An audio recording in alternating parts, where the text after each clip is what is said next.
All right, good afternoon and greetings from South Georgia, USA. Greetings to the entire world. We're out here on May the 7th, 2025, surrounded by our fruit trees and our ducks and chickens. You will hear them making quite a bit of noise. We've been out here cleaning up using the excavator, using the chainsaw. We had a lot of uh, trees blow down, and we had to do a lot of work. And after we let them dry, we finally gotten around to burning them up. There's the fire over there, and we have been continually putting pieces of wood on there all day long from all of the wrecked trees around here. And while I was working out here around these fruit trees, I had a good vantage point from up here on this excavator to get and have a good look at the fruit trees as I was driving around. And I saw some that I planted at least 5 years ago, maybe more than that. And one was right there where you see a hole. Now, about 3 or 4 hours ago, there was an apple tree there. But as I was cleaning up, I thought to myself, that apple tree, I think it produced one apple last year. But it got weaker and weaker, and no matter what I did to it, I've tried it, fertilized it, and tried to work with it, and it just did not thrive. There's a space right there that I could plant another tree. I've got all these fig trees out here. And I've got all these fig trees in my pots that I'm growing, and I'm going to need a lot of spots to put those fig trees. This is a pretty decent spot for a fig tree right here. It's a persimmon back over there. There's a very nice persimmon right here. I've grafted onto another persimmon there. So I just did it. I just reached over there with the bucket of this excavator and I snatched that tree out of the ground. I paid a lot of money for that tree from Stark Brothers, but it just never made any fruit. And so I drove over there and I put it on that fire. And then I've cut the turf off of this area here, put some ant poison on it because there was an ant bed there. And in the next few days, I have every intention of planting a fig tree there. Because that space there, that the apple tree was just taking up ground and doing nothing. And I could see no reason that it ever would. And I also pulled another one up on the other side over there for the same reason. It just wasn't making fruit, and it was dwindling away to nothing. Not all trees thrive and make fruit. But it reminded me of a parable that Jesus told. And I'm going to read it to you, and I'm going to try to draw a spiritual message.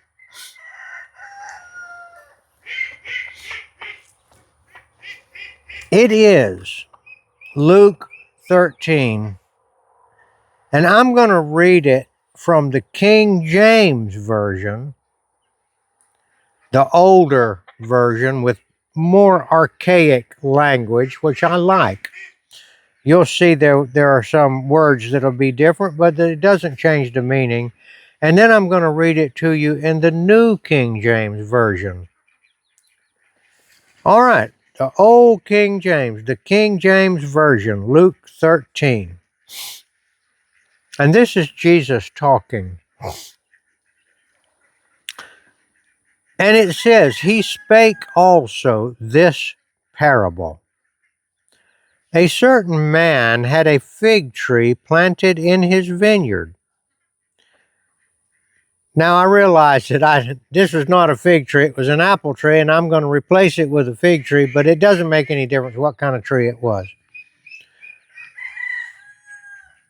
A certain man had a fig tree planted in his vineyard, and he came and sought fruit thereon, and found none.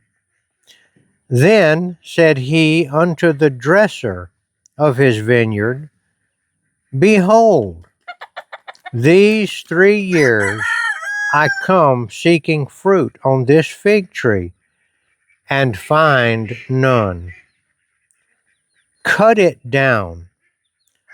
Why cumbereth it the ground? And he answering said unto him, Lord, let it alone this year also, till I shall dig about it and dung it. And if it bear fruit, well, and if not, then after that thou shalt cut it down. All right, a couple of words here that we don't use too much. He says, Why cumbereth the ground?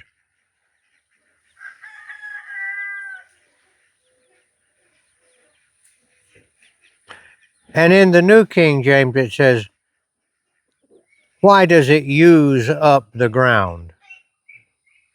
So cumbereth means that it's taking up space. And the gardener says that he shall dig about it. That would be to cultivate the tree, get the weeds away from it and so forth, and dung it. Well, we know what dung is. Dung is fertilizer, animal manure. And in the New King James, it uses the word fertilize. All right, now I'm going to read it to you in the New King James Version. He also spoke this parable. A certain man had a fig tree planted in his vineyard, and he came seeking fruit on it and found none. Then he said to the keeper of his vineyard, Look, for 3 years I have come seeking fruit on this fig tree and find none. Cut it down. Why does it use up the ground? But he answered and said to him, Sir, let it alone this year also, until I dig around it and fertilize it. And if it bears fruit, well, but if not, after that you can cut it down. I noticed in the New King James, he calls the owner of the vineyard Sir. And in the King James, he calls the owner of the vineyard Lord. Well, the owner of the vineyard, in the parable, he was just a rich man. But in the meaning of it, he was God. He was the Lord. The meaning of it. The same thing that I did there. I waited and I waited for that tree to produce fruit, and it did not.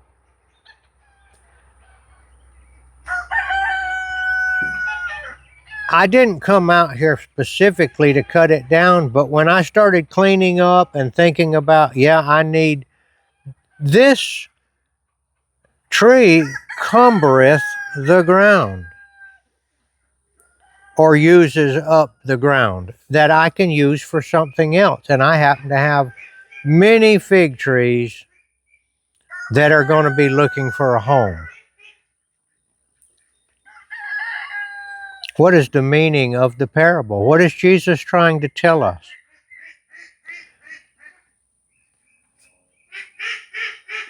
The owner of the vineyard was God, and God expects us to produce fruit.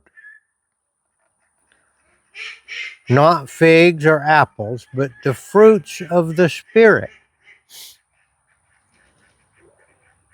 And if you don't produce the fruits of the Spirit, God will be patient with you, but at some point, He's going to be out there working with His excavator and He's going to cut you down. Now, what He's going to do with you, I don't know. But I know what I did with it. I threw it in that fire over there. Now, we don't know what happened after that year when the vine dresser or the keeper of the vineyard dug around it and dunged it. Did it produce fruit? Maybe. The parable doesn't say. That's not the point. The point is this. We don't know when God is going to cut us down. That is when we die. And we need to, if we intend to get into the kingdom of heaven, we better be producing some fruit. Now that's a totally another question altogether. So I've got a note then. How then shall we bear fruit? Well, the fruits of the Spirit is what it's talking about, not figs or apples. And those things are patience, love, long suffering. Well, that's what God was doing. That's what the owner of the vineyard was doing. He's been coming 3 years in a row. He's long suffering. How shall we bear fruit?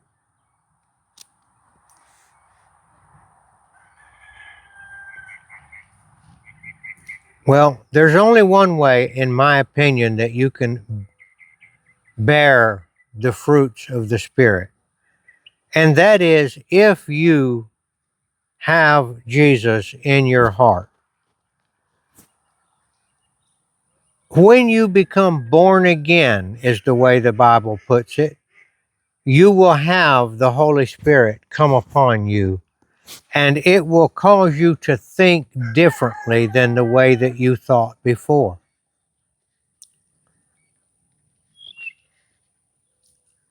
And you will grow.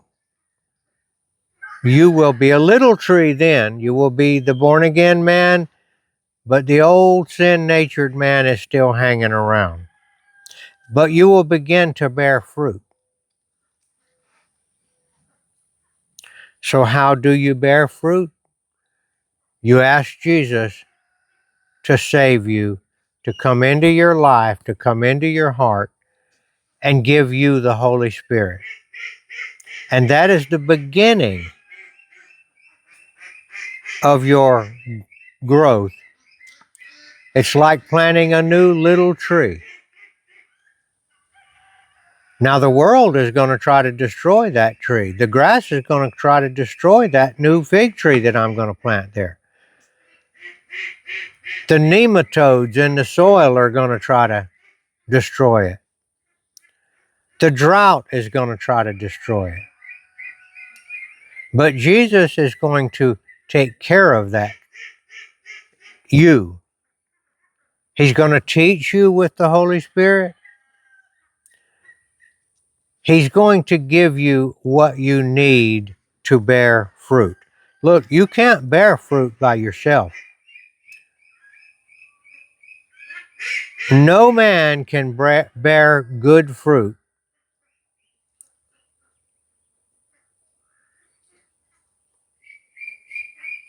And I can hear people right now arguing, no, I know a good man and he's good. He gives money to the poor. He gives to St. Jude's. He does this and does that. If he does it because he's born again and the Holy Spirit and he has the Holy Spirit, that's one thing. But there are many people that give money that are doing it because they want to be seen of men. This is what the Pharisees were doing. Jesus told them they wear fancy clothing and they disfigure their faces when they fast in public. Jesus said, wash your face when you fast so that your Father will know that you're fasting and the public won't know it. You don't want to show people your piety. It's a question of, are you bearing false fruit because you're wanting to be seen to be religious or self-righteous? A great many of people appear to be pious, but they are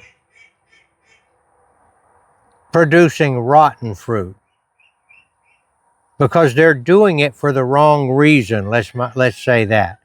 Now, let's say that somebody is a philanthropist. Philanthropist is a wealthy person that gives money to whatever, an orphanage, let's say. And they name the orphanage after the man when he dies. Or maybe he gives money for a scholarship. And that scholarship will be forever named after him. The so-and-so scholarship. Did that man give that money because the Holy Spirit told him to, because he was really concerned about somebody going to school? Or did he do it to appear to be pious?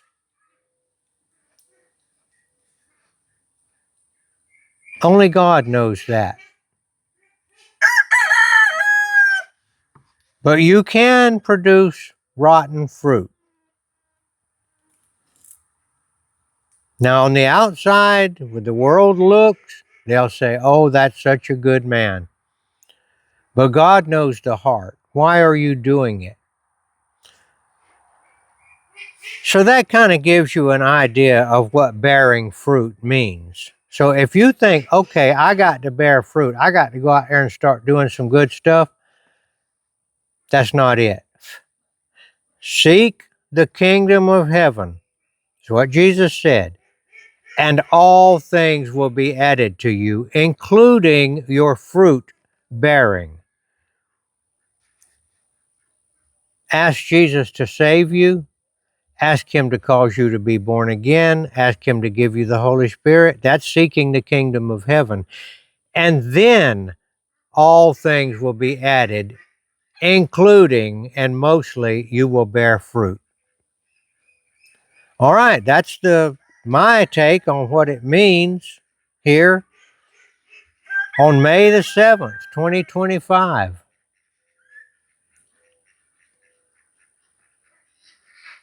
I hope this has helped somebody out there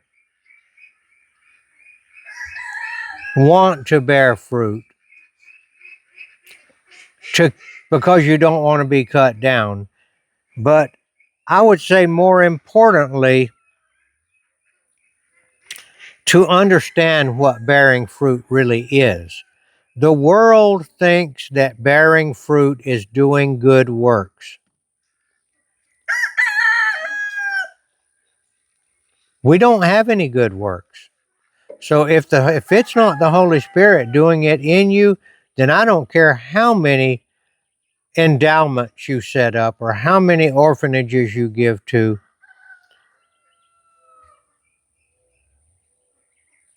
How many charities you give to is not going to do you any good because that's corrupt fruit. All right, I thank you for watching, and I'd